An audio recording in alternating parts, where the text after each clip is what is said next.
Great. So before I start, can I ask, do we have any mobile developers, apps, games here present? No. Okay, awesome. Okay, so I'm Ariel. I'm from Keen Ecosystem.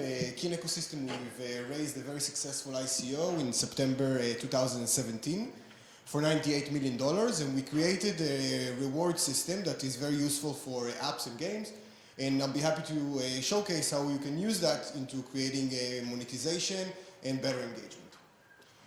So in order to understand what we did and how all this started, I think it's important to start a little bit from the history.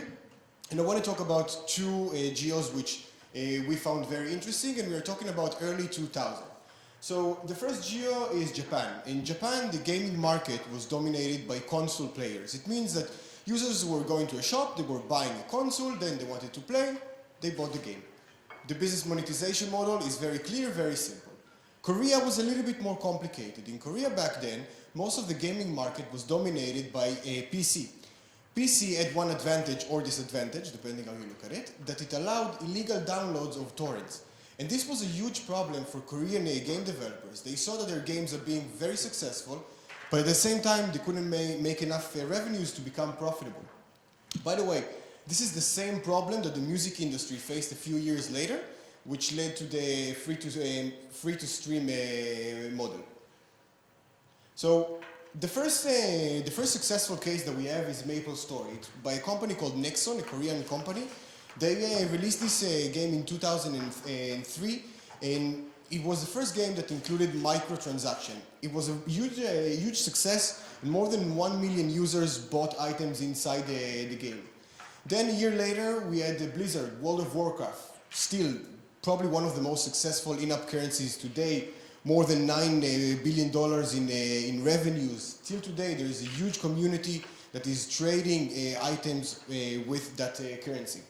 So the point I'm trying to make here is that for an entire generation of young people, futurists, technologists, the idea that money can only be held in a green piece of paper was a bit outdated.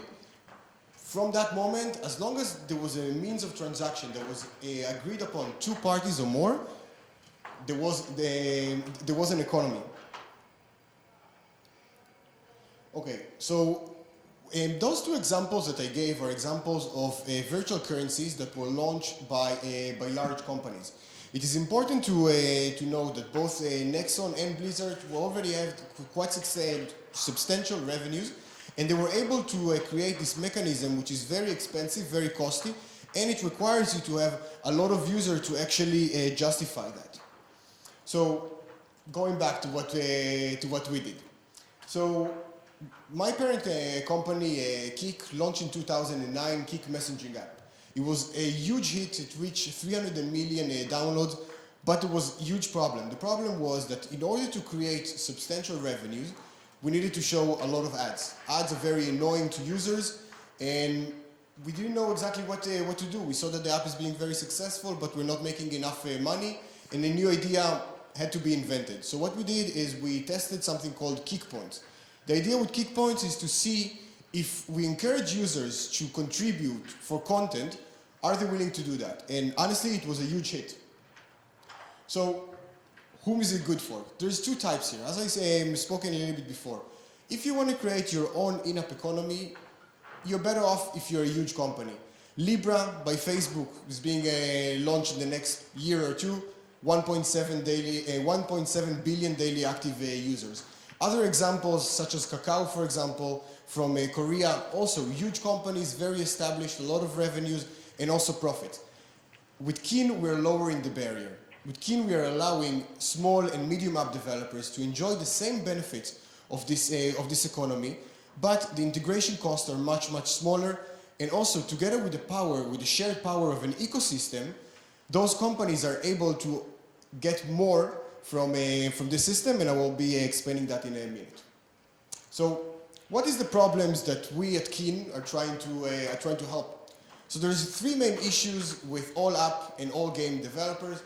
First one, user acquisition costs. Second, retention, lifetime value. And the third one, of course, my favorite, monetization or money. So let's start from the first one. User acquisition. So user acquisition is only getting more and more expensive. There is so many options today, it's honestly insane. The developers should be focused on developing amazing product, but instead of that, we are asking them to choose from many, many different sources over many, many different campaigns in order to achieve profitable user acquisition. Also, that user acquisition, a lot of the time, it includes fraudulent traffic. Sometimes it's very hard to find what is right source and what is a bad source. So what did? We connected all the applications that are using us, which there is more than 60 applications, 67 at the moment, into one ecosystem.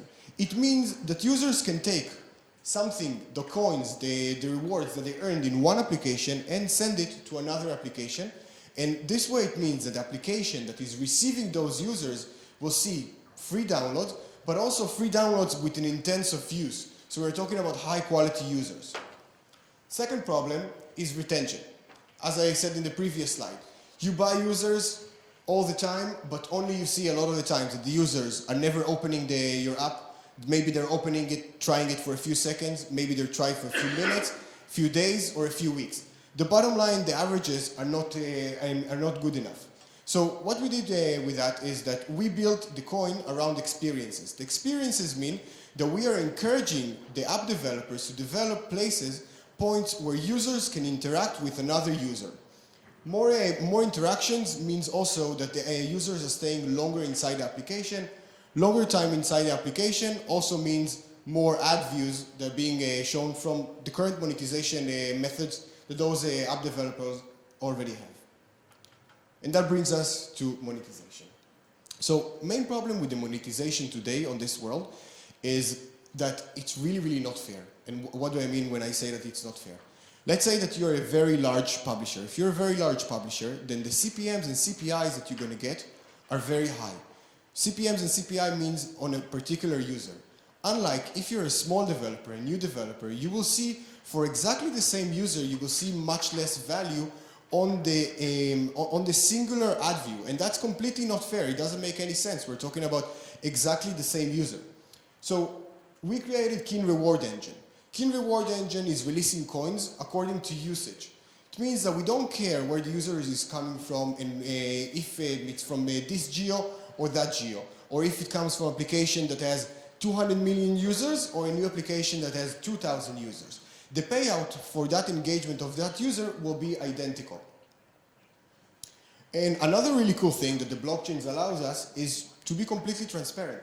So this is a print screen I took actually yesterday. It's available for everybody on our website. There is no code required, anything. You're always welcome to come and visit it. And you can see everything is open. We're not hiding anything. There's no hidden numbers and no hidden figures. Oh, sorry. So I want to walk you through a short example of one of our partners called Nearby. So Nearby is a very popular app for meeting new people. They reach more than 5 million downloads, and till today more than 50 billion messages were sent on their app. Product and business challenges that they were facing, very similar to any other product and business challenges that other companies are facing at this stage. So the first one, engagement and retention. Continuous struggle to keep users active and engage with each other. Means users are visiting the app, they're buying that traffic, and a lot of the times the users, they don't even give it a try. Second, monetization. They knew that at the beginning they're not going to have very high CPIs and CPM payouts. But as the app grew, they expected that those rates will increase. But the reality was that those rates did not increase that much. And also, because they were finding it very hard to make enough profits, they were bombarding their users with advertisement.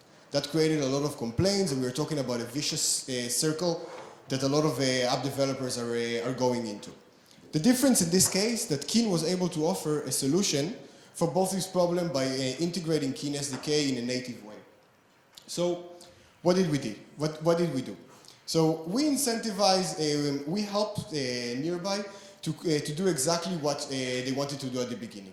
Meaning, we put our reward system and we provided coins to users for engaging with other users. And the results were very good in our opinion, and also in the opinion of Nearby.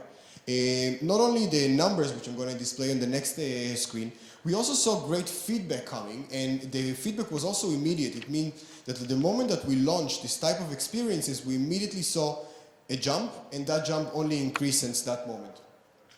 So, main result is 8% increase in engagement.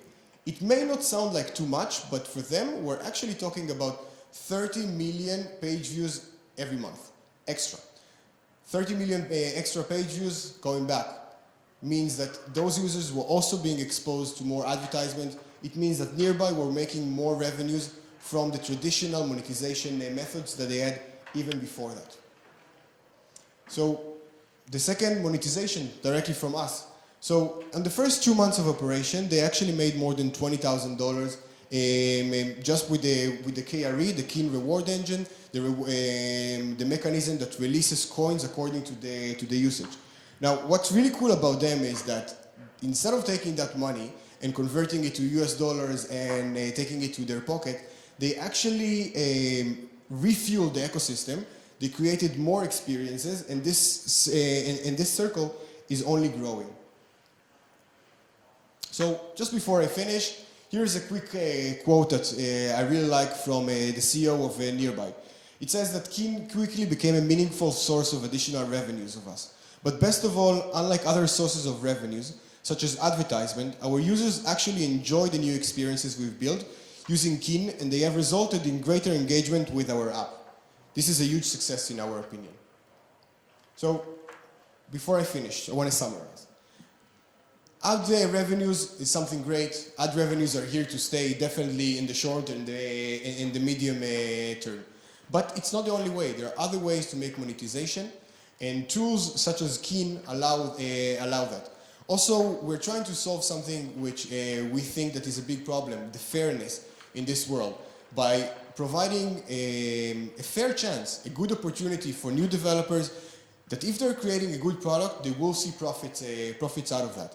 I think that a tool like Keen and other amazing tools that are already exist in the market is exactly what we need to lower the entry barrier, to allow easier integration into the blockchain and reach that mass adoption that we are all here for and aiming for. If you have any questions, I'll be happy to take them.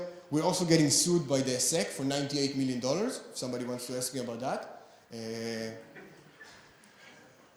Thank you.